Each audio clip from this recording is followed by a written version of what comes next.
Assalamualaikum warahmatullahi wabarakatuh. Selamat malam. Jumpa lagi dengan saya Aldi di channel Mereka Ada. Dimanapun kalian berada, saya doakan semoga kalian dalam kondisi sehat dan selalu diberikan kemudahan dalam menjalankan segala aktivitas. Cerita kali ini bakalan nano-nano ya, rame rasanya. Mistisnya ada, bucinnya ada, dan yang sedih-sedihnya juga ada. Jadi pastikan cari tempat ternyaman untuk menyimak cerita kali ini. Sebelumnya saya mau mengucapkan terima kasih kepada Mas Aris Rizky Ardiva yang sudah mengizinkan saya untuk membacakan cerita yang luar biasa ini di channel Mereka Ada. Kalau gitu nggak pakai basa-basi lagi, mari kita mulai ceritanya.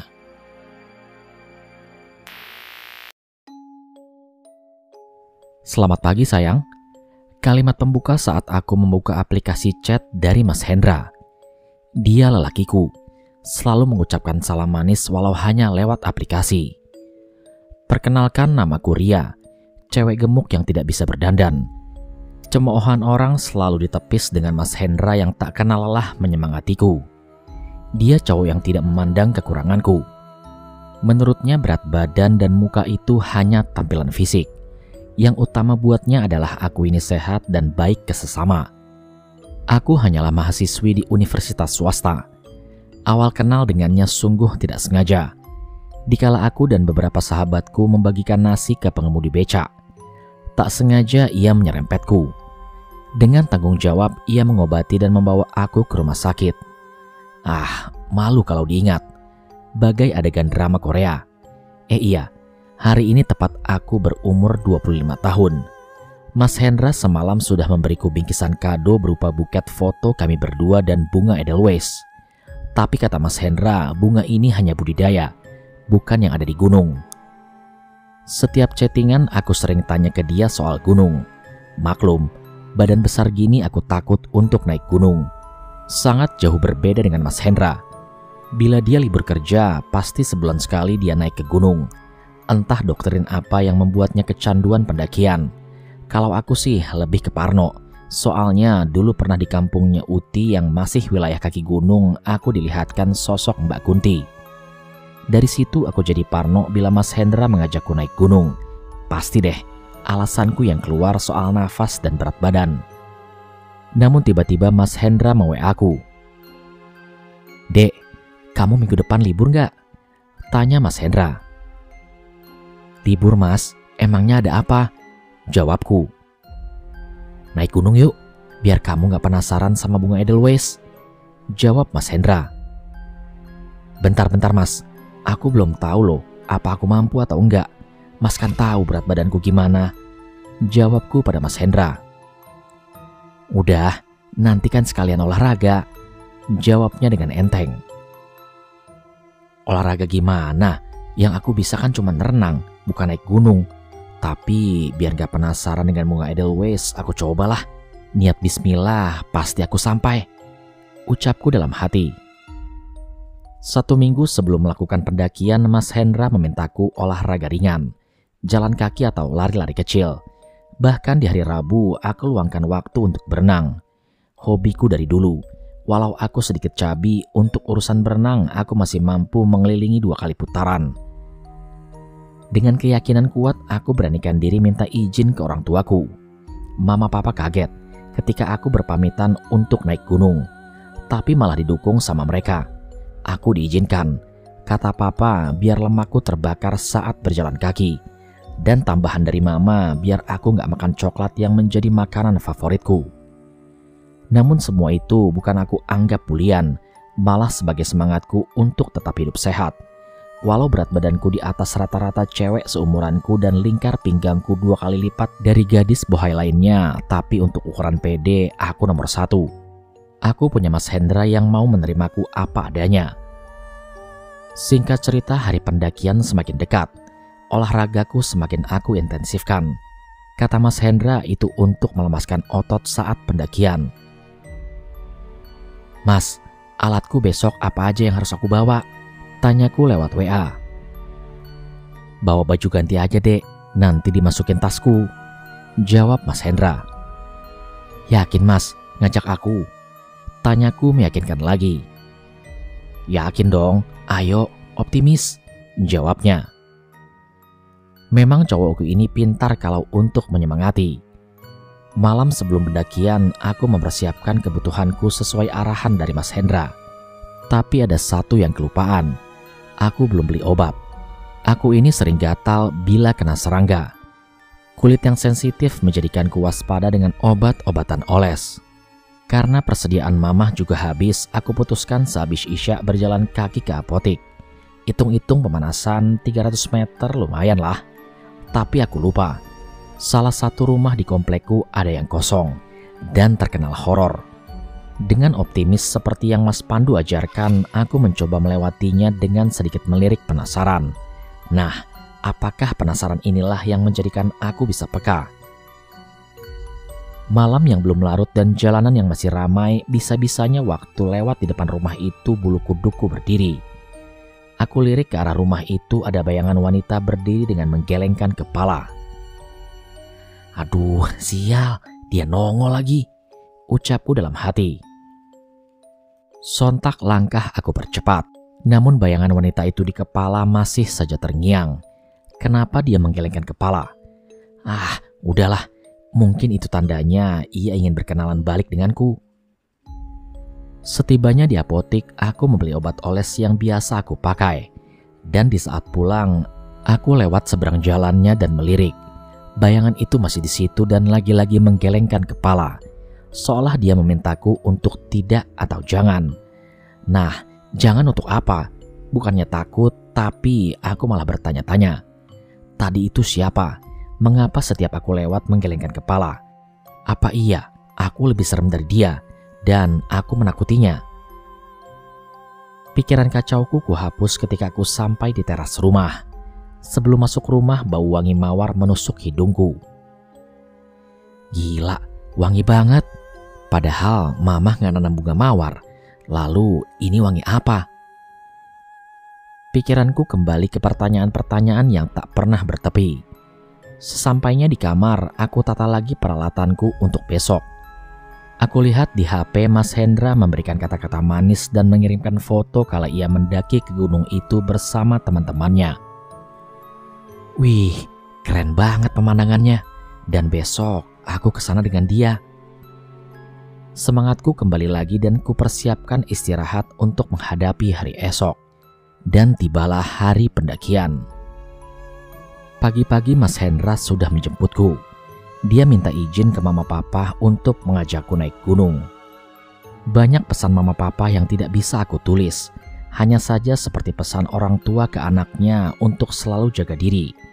Pesan mama dan papaku menjadi perintah yang harus aku jalani. Dan kami pun beranjak mengendarai motor menuju ke gunung itu. Di sepanjang perjalanan, Mas Hendra bercerita soal gunung yang akan kami tuju. Bukan hanya cerita bagusnya, tapi juga cerita horornya. Namun entah kenapa bukannya aku takut, malah aku semakin penasaran. Setibanya di persimpangan, kami berhenti. Kata Mas Hendra, dia menanti kedua temannya. Dari jauh ada satu motor berboncengan dengan menggendong tas besar. Ternyata mereka adalah teman dari Mas Hendra. Sebut saja Riko dan Somad.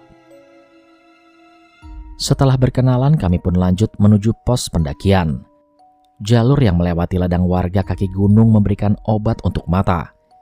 Kesejukan yang merasuk jaket menjadikan tenang di pikiran.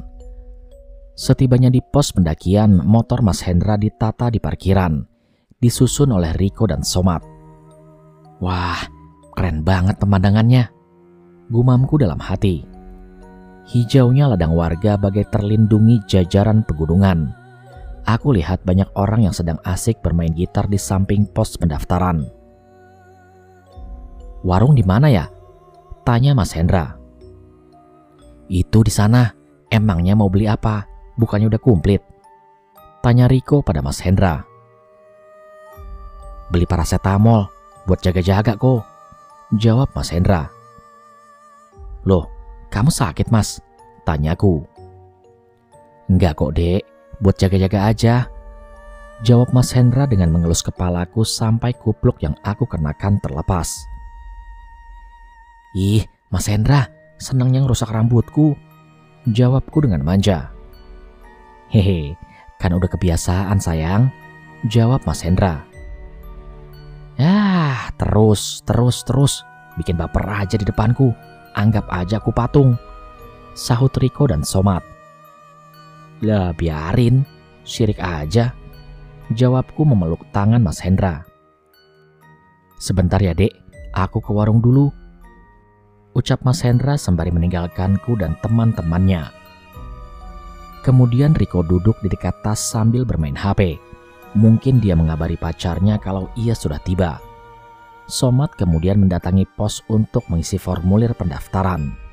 Setelah beres dan Mas Hendra sudah datang, kami cek kembali peralatan. Tepat tengah hari kami persiapan pendakian. Dan setelah siap, salah satu mas-mas yang bermain gitar mendatangi kami. Terlihat kaos yang ia kenakan bertuliskan nama basecamp di sini. Bisa dikatakan beliau adalah petugas basecamp. Dengan santun beliau membriefing kami. Alat kelengkapan, P3K, baju ganti, sleeping bag, dan tempat mendirikan tenda yang aman. Kami mendengarkan dengan seksama. Namun ada satu pesan dari beliau. Kalau badan kurang fit, mending ditunda atau turun saja. Puncak bukan tujuan. Oh, ini ya peraturan pokok pendaki itu. Puncak bukan tujuan. Makanya Mas Hendra selalu memberiku semangat untuk optimis. Gumamku dalam hati. Setelah debriefing, Mas Hendra ajak kami berdiri melingkar. Doa kami panjatkan agar pendakian kami lancar. Namun saat aku memejamkan mata untuk berdoa, tiba-tiba angin bertiup membisikkan sesuatu di telingaku. Sayup-sayup terdengar suara itu mengatakan,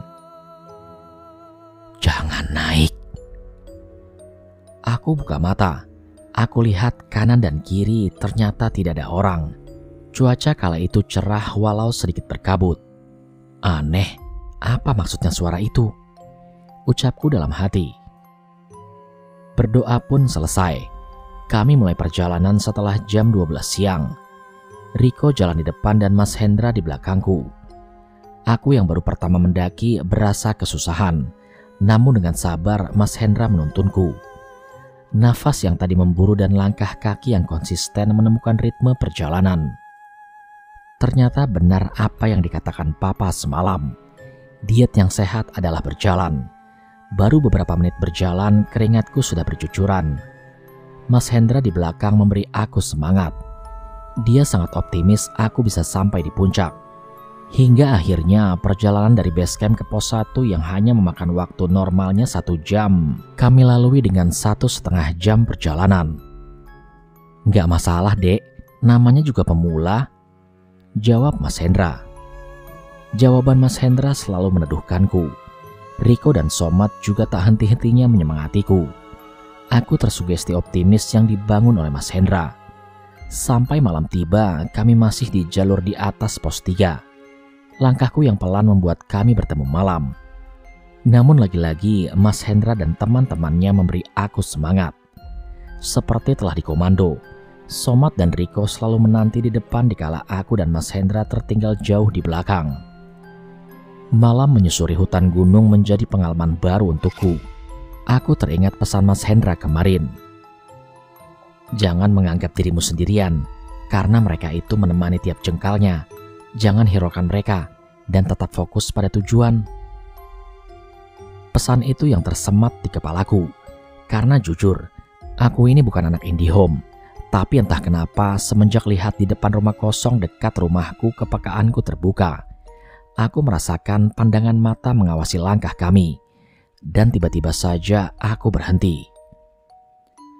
Ada apa dek? Tanya Mas Hendra. Itu mas, ada sekelebatan lewat di depan jalur, jawabku pada Mas Hendra. Permisi aja, terus lanjut. Itu sorot lampunya Riko sama Soma terlihat, jawab Mas Hendra kepadaku. Dan aku lanjutkan lagi melangkah. Namun sebelum sampai ke rombongan Mas Somad, aku dikejutkan lagi dari kanan jalur. Wanita yang kemarin malam di rumah kosong, dia sekarang berdiri di situ. Berdiri tanpa jelas wajahnya. Dia seolah melarangku untuk naik. Karena jarak yang dekat, aku ketakutan dan sedikit berlari meninggalkan Mas Hendra di belakang. Saat aku tiba di tempat Riko dan Somad menantiku, nafasku tersengal karena kupaksa untuk berlari. "Kenapa kamu, Ri?" tanya Somad. "Gak apa-apa, Mas," jawabku dengan terengah-engah. "Makanya jangan lari, nanti tergelincir," sahut Riko. Dan tak lama Mas Hendra pun sampai di tempat kami. "Bentar bro, tas gua putus," jawab Mas Hendra. "Loh, kan barang bawaan kamu gak begitu berat, kok bisa putus? Tadi nyangkut di pohon," tanya Riko pada Mas Hendra. "Gak tahu, bantu sini cepetan," pinta Mas Hendra. Saat Riko dan Somad sibuk membantu Mas Hendra mengakali tasnya yang putus, aku tak berani tengok kanan dan kiri. Aku tahu betul kalau wanita itu masih mengamati kami. Aku fokuskan untuk membantu menyoroti dengan headlamp yang ada di kepalaku. Setelah selesai, kami lanjutkan perjalanan. Jalur yang mulai menanjak dan terjal membuat aku bertarung dengan nafas. Fix, besok harus diet. Fix ini mah, besok harus diet, ucapku dalam hati untuk memecah lelah yang melanda. Lagi-lagi halangan kami bergantian. Sekarang giliran sepatu Riko yang lepas. Namun akhirnya dibantu Somad diakali dengan pakai tali rafia untuk tetap pada tempatnya. Melangkah dan melangkah dalam kegelapan. "Stop!" teriak Somad di depan. "Ada apa, Mat?" tanya Mas Hendra. "Lampuku mati, apa baterainya habis ya? Perasaan tadi baru di charger," jawab Somad sambil mengotak-ngatik dan memandangi lampu senternya. "Nih, pakai lampu tenda, Mat. Baterainya aku beli double, aman," jawab Riko. Kami pun lanjut melangkah lagi. Setibanya di jalur dengan pohon yang tumbang, betapa kagetnya aku ketika headlampku menyoroti ujung pohon itu. Kini wanita itu duduk di tepian pohon, padahal ujungnya itu adalah jurang. Aku hanya diam dan mengikuti arahan Riko yang sudah melewati di depan. Benar-benar malam itu kami diteror saat mau naik. Belum sampai pos berikutnya pun Riko bilang mendengar geraman suara. Kami pun mempercepat berharap segera tiba di pos 4. Namun lagi-lagi langkah kami terhenti di saat ada dua pendaki yang mau turun. Kasih jalan," ucap Riko pada kami. Dan seketika kami pun minggir memberi jalan. "Mari Mas, mending turun saja Mas, di atas badai," ucap mas-mas itu. Hingga kemudian mereka berlalu meninggalkan kami. Sebelum melangkah, Somad yang dari tadi hanya diam akhirnya membuka pembicaraan. "Pada lihat orang gak tadi?" tanya Somad pada kami. "Enggak, Mat, emangnya kenapa?" jawab Riko. "Mereka dari atas, tapi gak bawa tas, dan juga gak bawa lampu senter kayak kita," jawab Somad. Udah, ayo jalan, keburu dingin kalau kelamaan diam," ucap Mas Hendra mengakhiri break kami. Kami pun akhirnya jalan lagi dan lampu milik Somad mati lagi. Karena jengkel, dia ambil lampu senter yang sebelumnya disimpan di dalam tasnya. Dan ternyata hidup lagi. Aneh memang. Kami jalan lagi dan akhirnya kami tiba di pos 4. Di sini terdapat banyak tenda yang berdiri. Aku duduk menyelonjorkan kaki melihat Mas Hendra dan Somad membangun tenda. Kami berempat tidur dalam satu tenda yang besar. Tendanya kapasitas 6 orang. Aku bantu Riko memasak air. Dengan matras kami duduk di depan kompor. Tapi keadaan malam itu begitu sunyi. Tenda-tenda di sini terlihat sepi. Kata Riko, mungkin saja orangnya sudah pada tidur. Ya, memang benar sih. Perjuangan ke pos ini sangatlah besar. Fix, besok aku harus diet, ucapku lagi dalam hati. Setelah Mas Hendra dan Somad selesai membangun tenda dan menata tempat tidur kami semua duduk melingkari di depan tenda.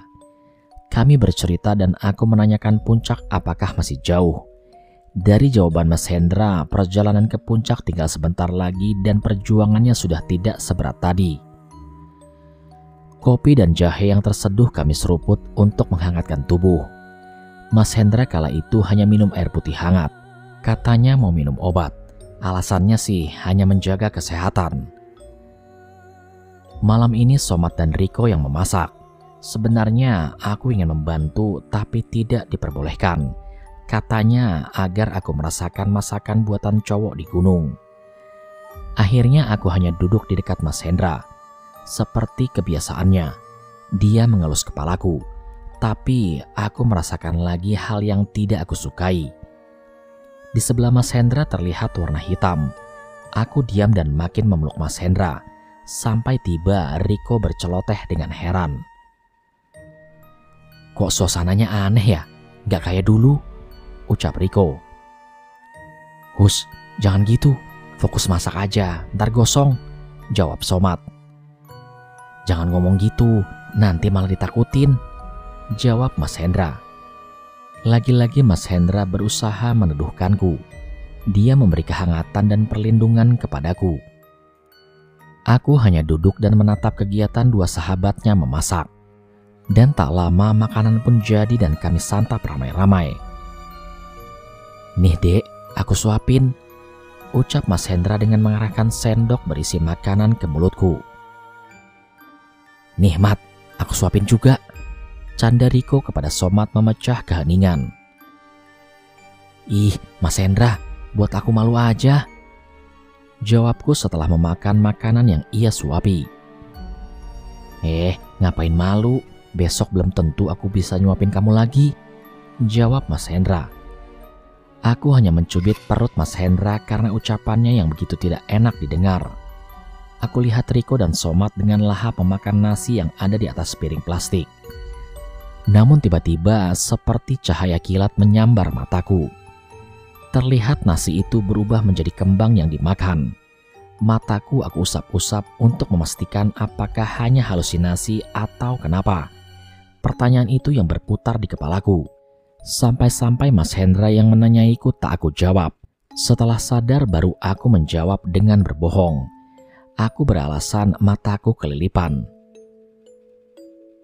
Setelah makan, aku duduk di mulut tenda dengan memakai sleeping bag untuk menghalau dingin yang mulai menjalar. Malam ini langit cerah, bertabur bintang. Begini ya rasanya camping di gunung, berteman dengan yang tak terlihat, menganggap mereka sesama ciptaan Tuhan dan berdampingan menikmati karya Sang Pencipta. Belum selesai melayangkan pikiranku ke angkasa, aku menoleh ketiga cowok di depanku. Terlihat lagi sosok hitam itu berada di samping Mas Hendra. "Ya Tuhan, siapa dia?" ucapku dalam batin. Sejak kapan aku bisa lihat beginian? Pertanyaan itu selalu keluar dalam batinku. Belum terjawab sosok keempat itu, aku lihat wanita tadi di seberang ujung camp area. Dia berdiri dan menggeleng-gelengkan kepala terus-menerus. Aku melamun melihatnya sampai aku kaget ketika Mas Hendra menepuk pundakku. "Kamu kenapa, Dek?" tanya Mas Hendra. "Enggak Mas, aku cuma capek," jawabku. "Ya udah, istirahat aja Dek, aku juga mau tidur, badanku nggak enak," jawab Mas Hendra. "Mas Hendra sakit?" tanyaku. "Enggak kok, cuman kayak kecapean, kemarin banyak kerjaan juga," jawabnya disambi masuk ke dalam kantung tidurnya. Riko dan Somad masih asik duduk di teras tenda sambil bercerita. Entah apa yang mereka ceritakan. Mas Hendra telah melebahkan tubuhnya di belakangku. Aku coba memijat kakinya. Aku tahu kalau cowokku ini menahan tas yang tidak enteng buatku. Aku sangat bangga dengan Mas Hendra. Kami sebelum tidur pun sempat-sempatnya membucin. Mas Hendra memang tidak kalah untuk menggombal. Dari luar tenda, Riko dan Somad hanya meledek kami berdua. Dan tak lama kemudian mereka menyusul masuk ke dalam tenda dan mulai merebahkan tubuhnya. Hingga kami semua pun mulai tertidur. Di dalam tidurku, suara berbisik di luar tenda mengalahkan suara dengkuran ketiga lelaki di sampingku. Langkah kaki, bahkan ada suara kaki kuda. Entah kenapa malam itu aku seperti tidak sadar. Tidur tidak, tapi mata terpejam. Wanita itu selalu terngiang di kepalaku. Gelengan kepalanya seolah memberi aku tanda. Tapi tanda apa? Dan masih dengan mimpi yang tak karu-karuan. Dua orang yang turun tadi seperti kembali ke saat aku berjalan. Dia bilang untuk kami turun saja dan jangan melanjutkan perjalanan. Dan suara yang melengking seolah tak mengizinkanku memijakkan kaki di gunung ini. Ya Tuhan, ini apa? Kenapa aku peka terhadap ginian? Tiba-tiba langkah kaki dan suara orang membangunkan aku dari tidurku. Mataku terbuka dan melihat Mas Hendra, Riko, dan Somat yang masih tertidur. Pintu tenda aku buka, dan ternyata sudah pagi. Namun baru keluar kepalaku, ternyata tenda-tenda semalam pada di mana? Bukannya semalam banyak tenda? Dan di atas situ kok rame banget? Kemudian aku berdiri dan menengok. Dan camp area di atas. Ternyata semalam kita ngebangun tenda bukan di camp area, tapi di bawahnya. Kembali aku masuk ke dalam tenda. Aku membangunkan Mas Hendra, dan tak lama semua pun terbangun. Bukannya semalam kita di camp area ya? Tanya Mas Hendra. Dra, tenda di depan kita kemana? Apa iya naik bawa tenda? Dan apa iya turun sepagi ini? Tanya Riko dengan heran. Pelang tulisan camp area siapa yang mindahin ke atas? Tanya keheranan Somat. Semua tidak bisa menjawab, hanya heran dan heran. Jelas-jelas semalam kami mendirikan tenda di camp area. Tapi kenapa pagi ini kami malah ada di bawahnya? Tapi kata Mas Hendra, tak apalah. Yang penting masih sekitaran camp area dan bukan di tepian jurang. Aku tidak bisa menjawab apa-apa. Aku hanya berdiri dan mengawasi sekitar. Bagai penuh otakku oleh pertanyaan dan aku hanya bisa diam. Riko segera mengeluarkan kompor untuk membuat sarapan kami. Lagi-lagi aku tidak boleh membantu.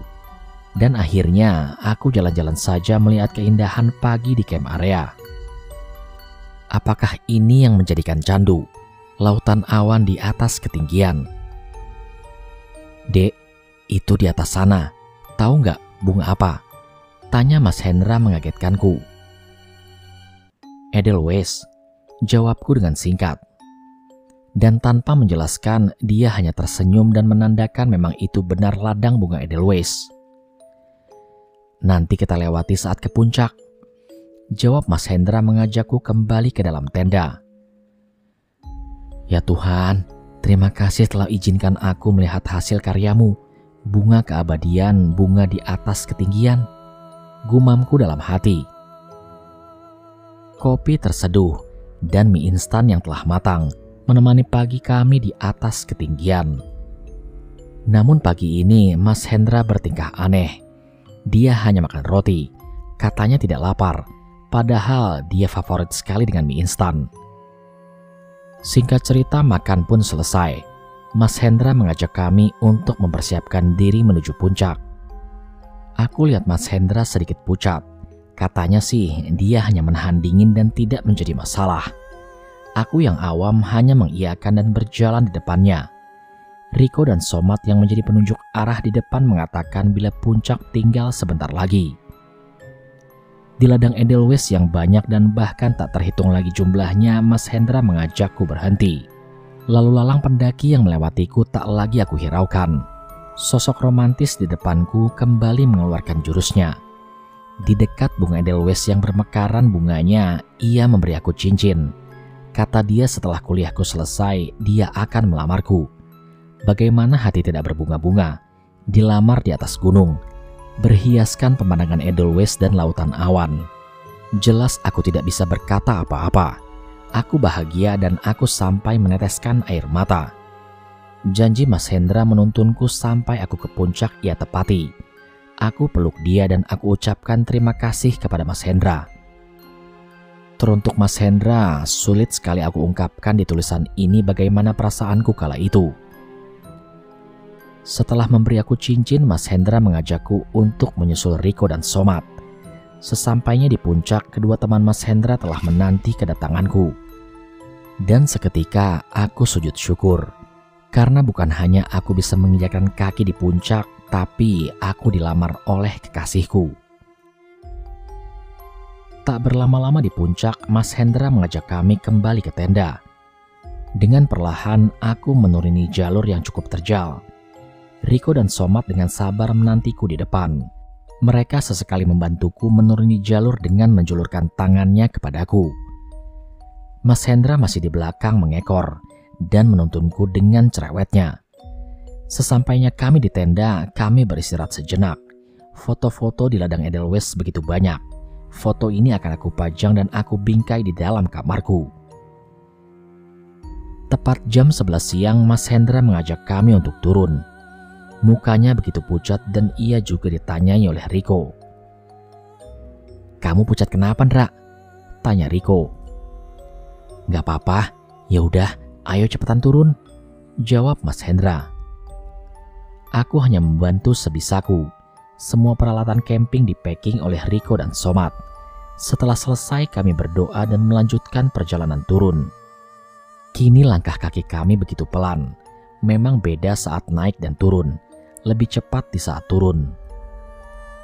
Setelah melewati yang kira-kira semalam ada pohon rubuh, Riko pun bilang, "Bukannya di sini semalam ada pohon rubuh ya?" tanya Riko keheranan. "Lah, iya juga ya. Tapi di mana? Apa iya di bawah?" jawab Somad. "Udahlah, ayo turun, biar gak kehabisan waktu," jawab Mas Hendra. Memang aneh Mas Hendra kali ini. Ucapannya sangat sulit aku cerna. Kehabisan waktu? Waktu apa coba? Ini kan masih siang. Di depan juga sudah pos 3, 2, dan 1. Dan gak sampai malam kita akan tiba di base camp. Kok bisa-bisanya kehabisan waktu? Singkat cerita, kami tiba di pos 2. Diiringi banyak pendaki yang naik dan turun. Berpapasan dan didahului sudah sejak di atas pos 3. Saat tiba di bawah pos 2, Mas Hendra mengeluh pusing. "Aku pusing, Mat. Break bentar," ucap Mas Hendra. "Kamu gak apa-apa, Mas. Ini minum dulu. Tasnya ditaruh," jawabku dan membantu melepaskan tas yang besar. "Kamu kenapa, Ndra?" tanya Somad. "Lurusin dulu kakimu, terus kepalamu ke atas," ucap Riko memberi arahan. Aku yang di belakang tubuh Mas Hendra mencoba membantu memijat dan mengelus kepalanya dan memberi bau minyak oles ke hidungnya. Namun Mas Hendra berkata aneh lagi. "Ayo turun, aku gak mau mati di sini," jawab Mas Hendra. Seketika aku, Somad, dan Riko membentak Mas Hendra untuk menjaga ucapannya. Setelah beberapa saat kami berhenti, tiba-tiba Mas Hendra mengajak kami untuk melanjutkan perjalanan. "Apa kamu kuat, Mas? Kamu sehat?" tanyaku dengan khawatir. "Kuat, Dek. Gak apa-apa. Janjiku terpenuhi kan?" jawab Mas Hendra kembali melantur. Dan tanpa sadar aku meneteskan air mata. "Mas jangan gitu, Mas. Yang penting Mas sehat sampai di rumah. Kalau Mas bilang kuat, berarti kuat seperti yang Mas ajarkan kepada aku," ucapku dengan tangis. "Iya, Dek. Iya. Aku bawa yang ringan ya, Mat," jawab Mas Hendra meminta tas yang ringan. "Udah, Ndra. Kamu bawa badan aja. Tasmu biar aku yang tumpuk. Nanti biar cewekmu menuntunmu dan kami bantu," jawab Somad pada Mas Hendra. Riko langsung membantu Somad menumpuk tasnya Mas Hendra. Setelah itu Mas Hendra berdiri dan melangkah dengan pelan. Aku di sampingnya menuntun Mas Hendra untuk turun. Persis di depanku, Riko menjadi tameng bila jalur curam dan aku kesusahan, dia yang akan memegangi Mas Hendra. Perjalanan turun begitu lama adanya, karena Mas Hendra sebentar-sebentar istirahat. Pos 1 kini akhirnya terlewati. Kami untung dapat bantuan dari pendaki lain yang turun. Hingga akhirnya kami bisa tiba di base camp dengan selamat. Sesampainya di base camp, Riko meminta izin untuk mengistirahatkan Mas Hendra di dalam gedung milik petugas base camp. Saat itu Mas Hendra sudah terlihat sangat pucat. Dia sering kekurangan darah atau darah rendah. Di dalam posko kami dibantu petugas menangani Mas Hendra. Aku masih dan terus saja dengan tangisku. Aku tak mau Mas Hendra kenapa-napa. Cincin yang aku pakai di jariku tak lepas dari pegangan tangan Mas Hendra. Hingga Somad dan Riko dipanggil salah satu petugas. Ternyata Somad dan Riko dimintai persetujuan untuk memanggil ambulan agar Mas Hendra segera dapat perawatan medis di rumah sakit. Dan tanpa banyak diskusi, mereka pun mengiyakan. Tak lama kemudian, petugas medis pun tiba dengan ambulan. Aku menemani Mas Hendra di dalam ambulan, sementara Riko dan Somad mengikuti di belakang dengan mengendarai 2 sepeda motor. Aku yang masih menangis kini melihat Mas Hendra nafasnya mulai tersengal-sengal. Kemudian dibantu oleh tabung oksigen dan dicek nadinya oleh petugas medis. Sesampainya di rumah sakit, Mas Hendra langsung dibawa masuk ke ruang UGD. Dan aku diminta untuk registrasi. Namun belum selesai aku registrasi, aku pun dipanggil suster yang menangani Mas Hendra. Riko dan Somad yang tiba segera menyusulku, namun aku diminta untuk menyelesaikan registrasi yang belum selesai tadi. Sesampainya di ruang UGD, aku melihat selimut putih sudah menutupi tubuh Mas Hendra. Aku langsung teriak histeris dan tak sadarkan diri. Mas Hendra pergi meninggalkanku. Mas Hendra mengantarkanku ke Edelweiss yang pertama dan terakhir. Somad dan Riko membantuku menenangkanku. Sudah seperti orang yang kesetanan aku di UGD saat itu. Sampai tiba kedua orang tuaku dan kedua orang tua Mas Hendra. Aku sudah tidak ingat lagi. Letih di pendakian sudah tidak aku rasakan. Hanya sesak di dada dan menyesal. Menyesal kala mereka yang menghalau Mas Hendra untuk naik gunung. Sampai dibawa ke rumah Mas Hendra, aku masih tidak jauh dari dirinya. Cincin yang melekat di jari manisku aku pegangi terus-menerus. Air mata aku kuras seharian itu. Hingga lemas kurasa dikala Mas Hendra dibawa ke pemakaman. Aku yang ditahan keluarga Mas Hendra untuk tetap di rumah tak kuasa ingin ikut ke makam. Hingga akhirnya aku dibantu Somad dan Riko mengantarkan Mas Hendra ke tempat peristirahatan terakhir. Di saat jenazah Mas Hendra hendak dimasukkan ke liang lahat, aku lemas tak kuasa menahan semuanya. Aku tak sadarkan diri. Aku memimpikan Mas Hendra tersenyum dan meninggalkanku. Dan saat terbangun, aku sudah ada di rumah dan dijaga oleh ibuku. Aku peluk ibuku dan aku keluarkan semua yang aku rasakan. Aku tunjukkan cincin dan aku tunjukkan fotoku bersama Mas Hendra. Ibuku hanya menangis melihatku. Sampai berminggu-minggu aku terpuruk. Somad dan Riko bergantian mengunjungiku memberikan aku support. Namun semua itu sudah tidak ada gunanya. Karena penyemangatku telah tiada. Teruntuk Mas Hendra di sana. Sampai sekarang Mbak Ria belum melepaskan masa lajangnya. 3 tahun kepergian Mas Hendra membuatnya terpukul dan kesepian. Sekarang ia lebih banyak di rumah. Foto-foto di ladang Edelweiss masih terpajang dan cincin yang diberikan Mas Hendra masih melekat di jari manisnya. Gangguan yang diceritakan aku mencoba membantu untuk menguraikan. Bisa jadi itu firasat. Seperti alat yang tiba-tiba rusak dan gaib yang meneror selama perjalanan dari camp area. Dan untuk Mbak Ria sendiri, dia sebenarnya tidak peka. Hanya saja lewat Mbak Ria lah firasat akan Mas Hendra diberikan. Mbak Ria bercerita dengan sembab menahan rindunya ke Mas Hendra. Lelaki yang menerimanya apa adanya. Dan memang benar-benar penyemangat hidupnya Mbak Ria. Pendakian pertama dan yang terakhir untuk Mbak Ria. Mengantarkan Mas Hendra menuju puncak tertinggi keabadian. Ladang Edelweiss menjadi saksi akan abadinya cinta yang suci. Sedikit kisah dari teman yang saya tuliskan. Semoga bisa menjadi pembelajaran untuk kita. Sekian dan terima kasih.